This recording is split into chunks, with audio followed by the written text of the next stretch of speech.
All right, y'all. Good afternoon. It is afternoon. Sorry about that. And happy Thursday. We've almost reached the end of yet another week. This morning, the Secretary General spoke at the high level meeting on the impact of rapid technological change on achievements of the Sustainable Development Goals. He said that managing rapid technological change is a defining challenge of our generation. He stressed that we are at a turning point, that we urgently need to harness the infinite opportunities offered by digital technology in order to scale up our efforts on healthcare, on the climate crisis, on eradicating poverty, and across the Sustainable Development Goals. Then at 1:30 p.m. this afternoon, he will address the virtual high-level event on the state of the digital world. There, he will formally launch the Roadmap for Digital Cooperation, which aims to connect and protect people in the digital age. He will speak about how the current pandemic has magnified the many benefits and harms of technology. He will also lay out how the UN will act as a facilitator and platform, mobilizing partnerships and coalitions between governments, citizens, civil society, academia, and the industry to ensure that digital technologies are used for the public good and to prevent further fragmentation of the internet, which would be a detriment to all. Turning to the Security Council, this morning, the Secretary General addressed the Council on the multifaceted crises in Mali and the Sahel, which continue to take a heavy toll on people across the sub-region. In a ministerial meeting of the Security Council, the Secretary General said that in this context, the COVID-19 pandemic adds another layer of complexity to an already extremely challenging situation. He expressed concern about the deteriorating humanitarian situation in the country and called for swift international action to cover the most urgent needs, as well as the destabilizing effects of the pandemic. Mr. Guterres welcomed the arrival of the first reconstituted units in Kidal in Mali earlier this year. Once these units become fully operational, he told council members and ministers, they will strengthen national armed forces in northern Mali and pave the way for a more significant deployment of state administration and justice to the area. Turning to the situation in the country's central region, the Secretary General emphasized that the UN mission on the ground, that their efforts to increase their action there, but added that efforts to combat impunity remain essential to stem the violence. He underscored that security responses must go hand in hand with the restoration of state authority and sustainable development. Support to the G5 Sahel remains vital, he added, and he also reiterated his call for a comprehensive support package funded by assessed contributions to allow for predictable and sustainable funding to support the G5 Sahel joint force. And if we allow me to stay in the area, in a statement issued earlier today, the UN Refugee Agency said they are alarmed by the violence of recent weeks in the Sahel, which has seen hundreds of civilians targeted and triggered more displacement and hindered humanitarian activities in the area. To highlight the immense needs of the Sahel region and continue the ongoing response to the deepening crisis, UNHCR will be launching its Sahel Crisis Appeal this Friday, June 12th. And today, the Executive Director of the UN Population Fund, Dr. Natalia Kanem, and the Director General of the International Organization for Migration, Antonio Vitorino, spoke to our UN resident coordinators leading the UN team's COVID-19 response to save lives and livelihoods in 162 countries and territories.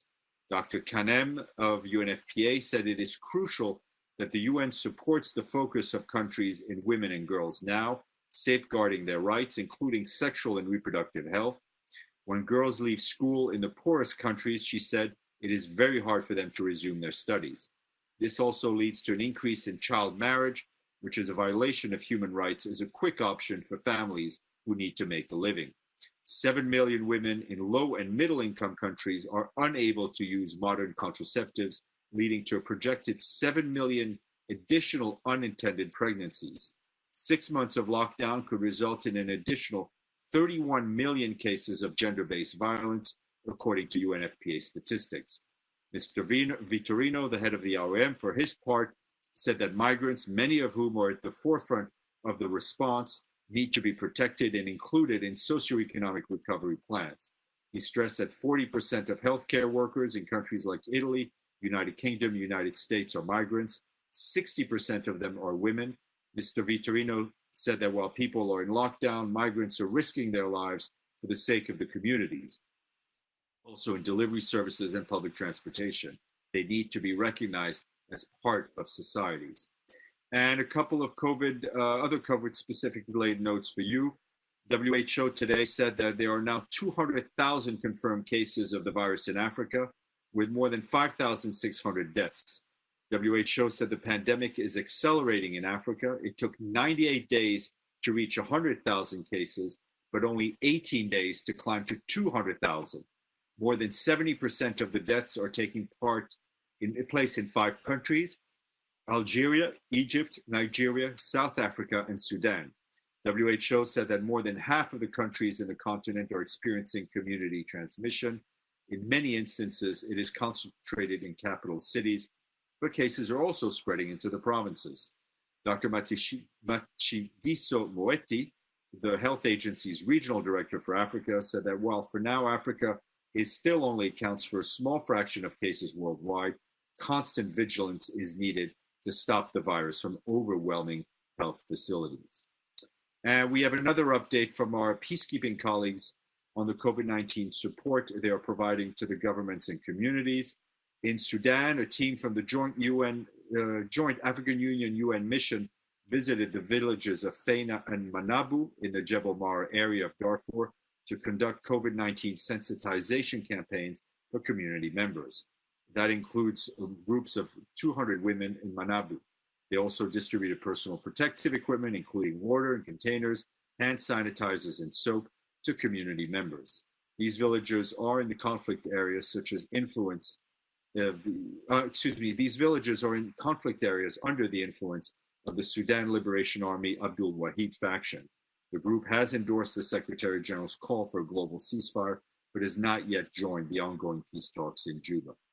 And turning to Kuwait, which has registered more than 33,000 confirmed cases of the virus and nearly 280 deaths, our team there, led by the resident coordinator, Dr. Tarek El Sheikh, is working with the government to protect vulnerable groups, including migrant workers.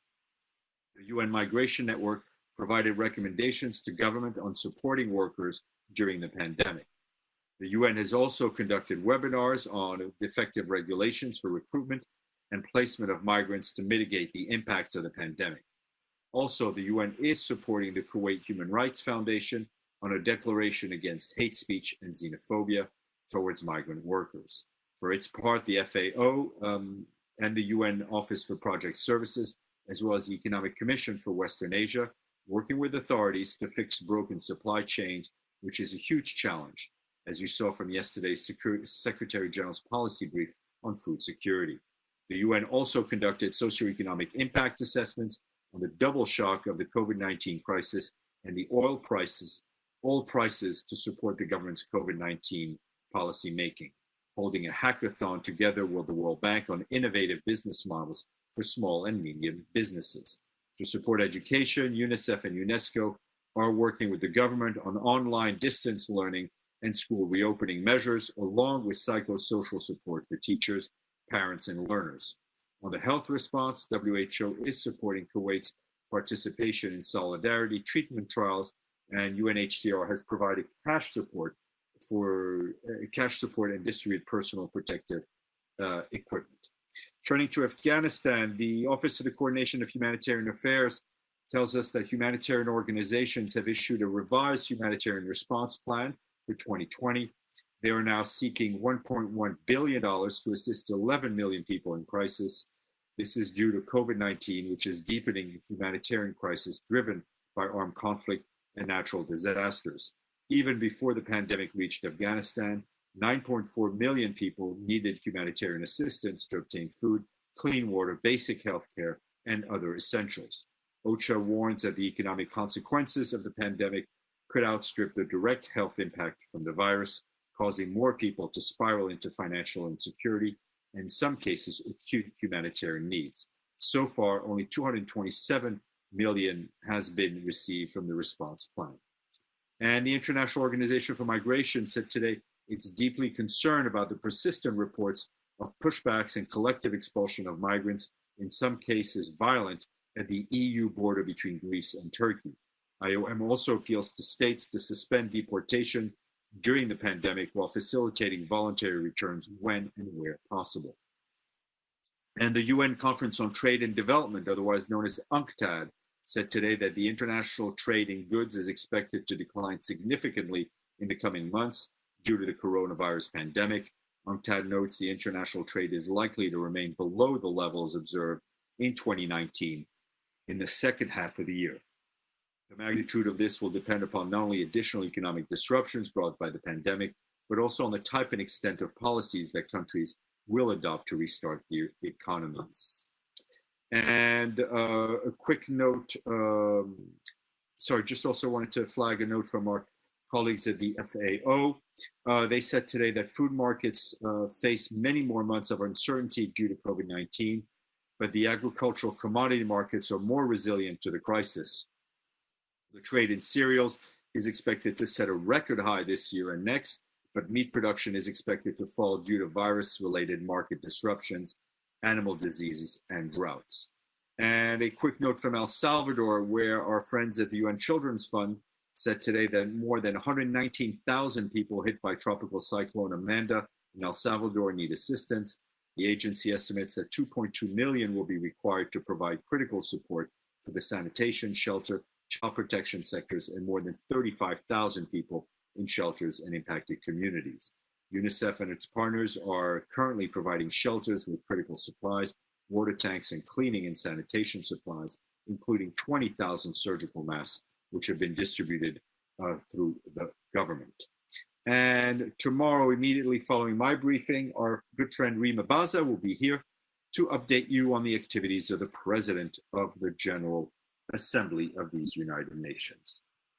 So let's go to questions, because I think that's what we're here for. So bear with me if I can pull up my chat.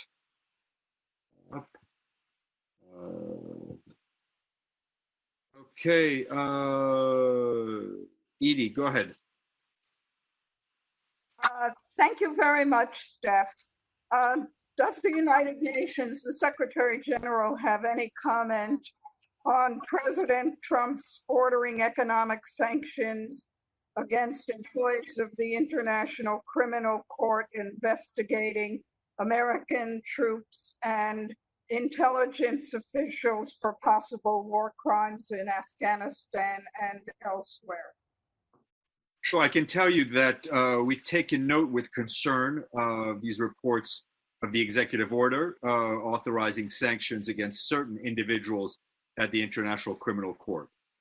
I'll add that we're also aware that there have been previous statements by the US Secretary of State, Mike Pompeo, that any restrictions taken against individuals would be implemented consistently with the host country's obligations under the UN headquarters agreement. We'll obviously continue to follow very closely any developments on this issue. Thank you. Okay. Mohsen, I see you had a question, but I think that's the... Yes, it's the same question. Okay, Yeah. okay, great, okay. Ittisam. Hi, Steph. It's about the same subject, a follow-up. So how do you think this is going to influence the work of the ICC employees? And also, do you condemn such a step? Because it's definitely not working in finding justice. Well, listen, clearly,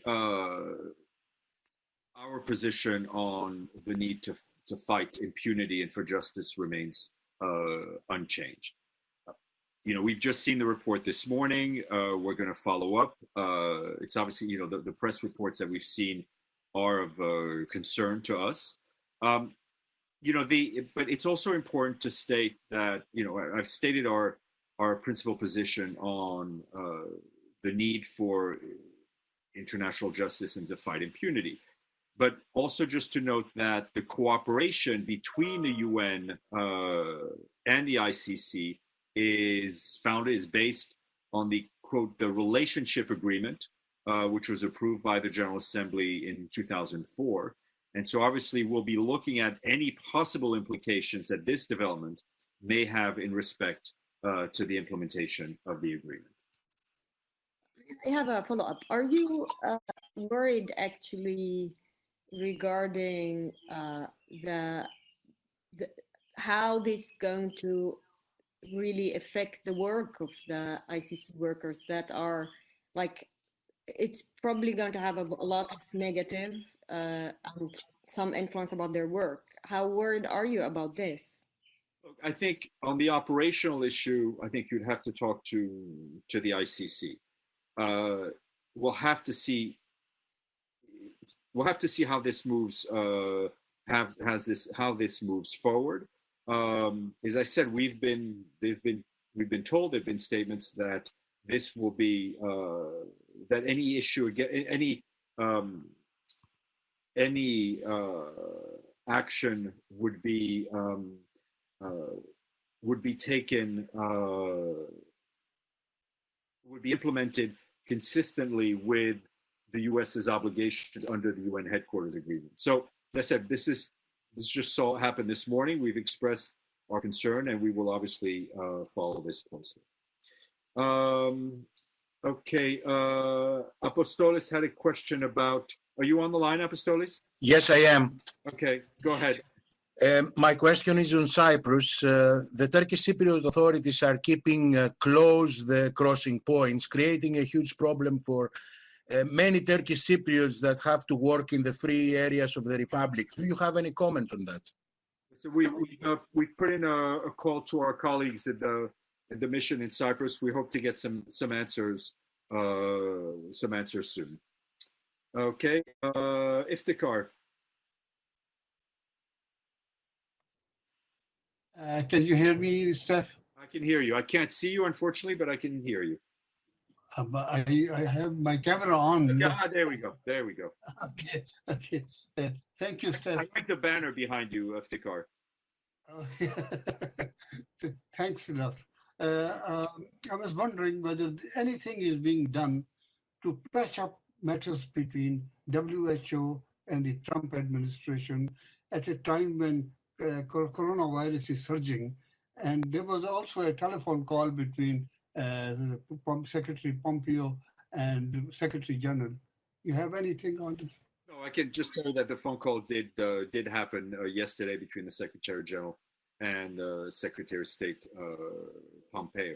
You know, as far as WHO in the US, I think we've been very clear in the importance of supporting the WHO at this time, of the critical and central role WHO plays in coordinating a global response to the pandemic, in helping us find solutions and how to deal with the pandemic. We encourage everyone to support WHO, especially at this critical time. Whether there are discussions going on between WHO and the United States on cooperation, not only on COVID, but on the host of other files that WHO is responsible for, from Ebola to polio to measles. That's a question for WHO. But I think my answer also underscores the importance of WHO not only in COVID-19, but also in fighting these other diseases that we are faced with in many parts of the world. Nabil, I think you have a question. Hi, Stéphane. On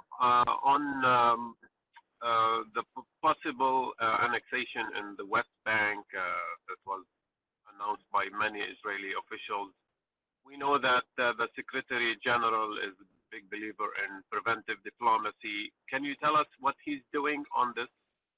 Well, I think he's been. I hope you're not driving and you're parked, first of all. I'm actually just in front of the UN on First Avenue. Well, if you're driving, I won't speak to you. You have to be in park. I want to be responsible. First of all, the Secretary General has been engaged in phone calls our preventive efforts are really being led by the Secretary General's representative on the ground, and that's Nikolai Mladenov, who I think has spent a lot of time in discussions with his quartet partners, with Israeli authorities, with Palestinian authorities, and others, and all to reaffirm our position of the dangers that any annexation, any unilateral move would have. Okay, Gloria, I think you have a question. I'm wondering if we can get different organizations and civilians like myself to donate contraceptives for the girls, birth control pills, in any way, one particular organization in the UN that we can direct these efforts to. You can contact UNFPA, and I think they have a U.S. committee for UNFPA, or the UN Foundation. I have a second part of it. About what age group is it recommended? Would it be 12 years old? I'm really not qualified to answer that. I don't know. And another question would be, would the various countries allow it? Because some of them have very strong. I think that's a question for UNFPA to answer. All right, thank you. Edie? Thanks, Steph. A follow-up to Nabil's question on annexation. You mentioned the quartet.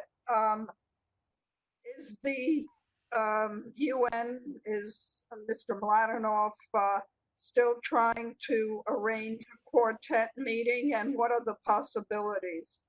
Those discussions are ongoing by Mr. Mladenov. So until something is hatched, I think we'll just keep it to that. Could you ask him for an update on where the possibilities for those talks stand? Will do. Thank you. Evelyn, I think you had a question. Yes, hi, Stéphane. Edie just took my question because it's not enough at this point for Mr. Mladenov to do the entire representation of the UN when the annexation is only a couple weeks off. I don't know if it's the quartet or something else, but there should be some kind of representation beyond Mr. Mladenov. And secondly, a couple of foundations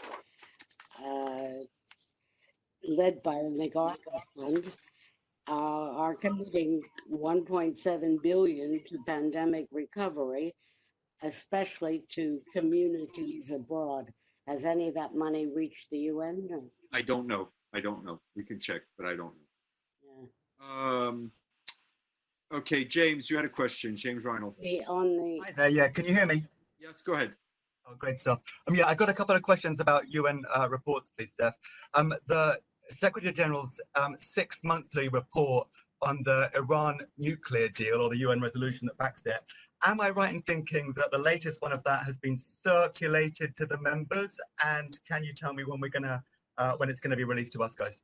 I think it'll be released at some point next week. I'm not 100% sure it's been shared with members as of yet, but I think we can expect a release next week. Thanks so much. And I've got another separate question on a separate report, but this is the annual one on the Children in Armed Conflict report. Am I right in thinking that that's going to be coming out either this week or next, probably early next week? And I've got a story on this because I've been speaking to the folks at Watchlist, which is that group that monitors what happens here. And they say that in this upcoming report, the SG should be calling out Russia, Saudi Arabia, and the US for violations against children, respectively, in Syria, Yemen, and Afghanistan. But the UN is unlikely to do that because it's politically difficult.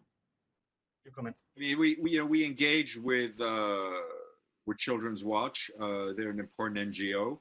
I expect the report to go to the council early next week. We are already planning, we'll probably be able to confirm it a bit later, a press briefing by Virginia Gamba on that same day. And I would, I would ask everybody for some patience and judge the report on what is always a very strong narrative in highlighting the challenges and highlighting where things are moving forward and where things are moving backwards. Okay, if you have anyone that has any other question, open your, Nabil, did you? I have a question. Yeah. Yes, another question. Thank you, Stéphane. Has the Secretary General decided whether he's running for a second term or not? Because I hear from diplomats that he's kind of campaigning, and if yes, can you confirm? And if yes, based on what agenda?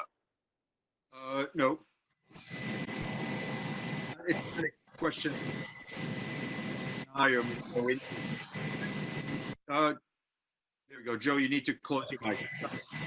Please close your mic. I will come to you in a second. Okay. Okay. Sorry. Okay. Please close your mic. Thank you. Okay, we're good. Nabil, sorry. No, what I will tell is I won't confirm, I won't deny. I'm not aware of any plans. What I can tell you is that the Secretary General is working full steam ahead, one day at a time, and pushing the organization forward as it deals in one of the biggest crises we've had to face in a generation. Okay, Joe, please go ahead. Can you hear me? Yeah, there's a lot of things in the background. No, there shouldn't be. Or something in the background? No, there shouldn't be anything. No. Okay, go ahead. Try it again. Okay. Yeah. My question is regarding the Secretary General's comments the other day about UNIFIL. He was calling for, quote, a better situational awareness and more mobility for the UNIFIL forces. I'd like to see if you could be a little bit more specific. Was he referring to, for example, kind of more initiative in looking for Hezbollah, either personnel or armament or rockets in private homes that have been sheltering that weaponry? Could you just be more specific on what he means by better situational awareness? This is something that we've been calling for quite some time: greater mobility, greater situational awareness, in order to perform its mandated mission at the highest, in the best way possible. I would encourage you to take a look at the report submitted to the Security Council, which I think is very clear and better than me going analyzing it. I think just we can share the report with you as soon as I can find it, and I think that'll give you a pretty clear line of the SG's thinking for the mission. Okay. Anybody else have any questions? Open your mics now, or shut them down for at least 24 hours. All right. Always a pleasure to see you all, and I will see you tomorrow. Goodbye.